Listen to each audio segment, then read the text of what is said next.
नमस्कार. मी प्रतीक्षा जोशी आपल्या सर्वांचे पुन्हा एकदा स्वागत करते. आठवणी जुन्या, आवाज नवा या आपल्या नव्या कोऱ्या मालिकेत. चांदोबाचा अंगरखा. रात्रीची वेळ होती. थंडी बरीच पडली होती. आभाळात चांदोबा उघडाच फिरत होता. चांदोबा आईकडे गेला आणि म्हणाला, आई आई, मला फार थंडी वाजते. मला एक अंगरखा शिवशील? जवळ बरेच ढग जमले होते. आईने एक पांढरा पांढरा ढग घेतला आणि चांदोबाला एक उबदार अंगरखा शिवला. चांदोबा तो अंगात घालून फिरू लागला. दुसऱ्या रात्री चांदोबा आईकडे रडत रडत गेला आणि म्हणाला, आई, माझा अंगरखा सैल कर. मला तो फार घट्ट होतो आहे. आईने पाहिले तो खरेच. आज चांदोबा थोडा मोठा झाला होता. तिने अंगरखा थोडासा सैल करून दिला. त्यानंतर 2 दिवस गेले.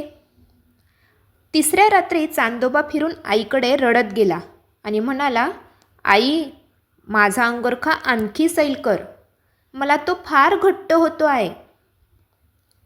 चांदोबा आज आणखी मोठा झाला होता. आईने अंगरखा आणखी सैल केला. असे 15 दिवस झाले. रोज रात्री चांदोबा मोठा होई आणि रोज आईला अंगरखा सैल करावा लागे. तिसऱ्या रात्री चांदोबा आईला म्हणाला, आई ग, आज मला अंगरखा सैल होतो आहे. जरा घट्ट कर. आईने पाहिले तो खरेच. आज चांदोबा जरा लहान झाला होता.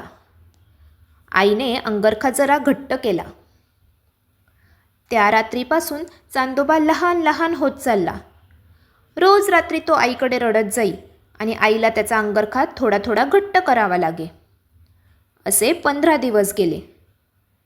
शेवटी आई फार कंटाळली. तिने चांदोबाचा अंगरखा काढून टाकला. तेव्हापासून चांदोबा आपल्या आभाळात उघडाच फिरत असतो. काय मंडळी, आवडला ना तुम्हाला आजचा भाग?